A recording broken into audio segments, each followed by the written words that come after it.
Okay, let's take a quick look at one of the studios. This is Studio 2 at Leeds Beckett University. The heart of the studio is the Audient ASP8024 mixing console. It's a 24 channel mixing console. The consoles are split into two sections. Well, the darker section, which is these ones in the middle, preamp section here, and all these little buttons on the routing section, that is the tape send. And then the lighter section is the tape return on every single channel. And here's the tape return fader at the bottom. This is the master section with your effects returns, auxiliary masters, your foldback here,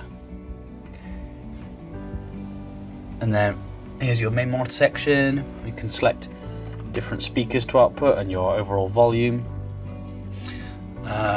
Solo section, there's a compressor, so you can compress your whole mix, a bit like whacking a compressor on your stereo out if you were using a DAW. Also in the studio we have these big Dynaudio acoustics speakers, and then a set of little KRK rocket things for monitoring. We have the patch bay where you can patch all the different things in. Different things such as hardware. This is a Tube EQ from Warm Audio. There's another Warm Audio channel strip.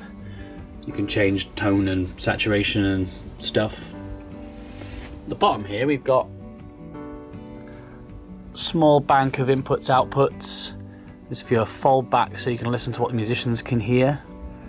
Desk mics, so you can plug microphones in the control room. Video ties, which is really good because you can send a bass guitar or a guitar through to the live room into an amp with low noise on your signal. Instrument ties as well, so you can do routing. And these are all things that come up. There's the desk instrument ties ones on your patch bay. Okay.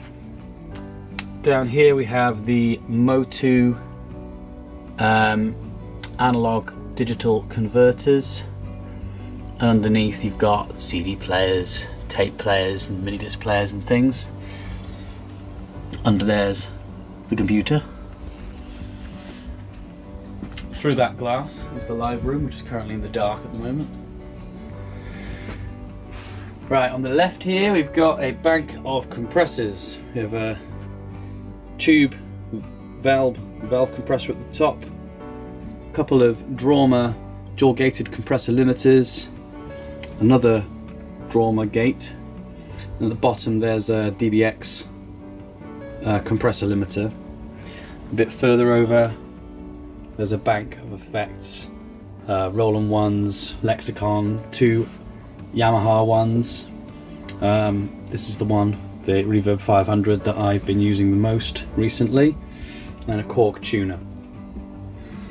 MIDI keyboard for any MIDI playing in.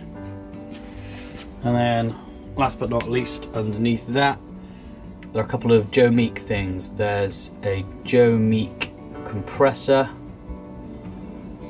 and then underneath there's the Joe Meek studio channel strip, which has a preamp section, optical compressor, which is quite similar to this one, and then the MEEK equalizer. Oh, and on the floor there is a sustain pedal for the MIDI keyboard, which is obviously very exciting. I think other than that, one of the main aspects of the studio in both the live and the control room is the acoustic treatment. So on all the walls we have these acoustic panels which reflect, absorb dissipate and alter the sound of the room so it sounds as accurate as possible to what you're listening to. So you can see they're quite thick units. And then last but not least, actually, I guess, there is the power distributor. So you get nice, quiet, even power for your audio equipment, which is very important.